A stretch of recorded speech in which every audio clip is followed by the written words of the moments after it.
Hello guys, welcome to you. In this video, we are going to see how to download and install Facebook app in a Windows 10 PC or laptop by the simplest way.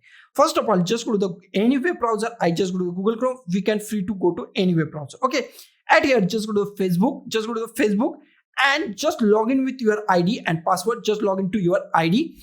After that, just go to the here. Here we find three dots. Just go to the here three dot and just click on these three dots in Google Chrome or any other browser. Just click at here, and here we find more tools. Just go to the more tools. Here we find create a shortcut. Just click on the create a shortcut. Okay, now here we find Facebook. I just go with the Facebook. You can give any name. Here is the most IMP part. Open as a window. Just check this mark.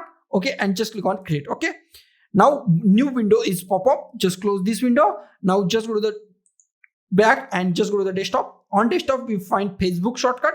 If you go to the start, and here we also find Facebook. Okay, it is installed in your browser or PC. Okay, now just double click on at here or just go to the here and just open it from here. I just go to the desktop and double click on it.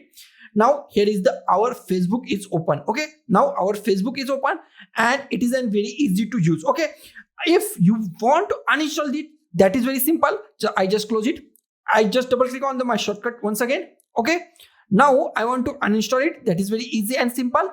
Just click on these three dots. Here we find three dots. Just click on these three dots, and here we find uninstall Facebook. Just click on uninstall Facebook.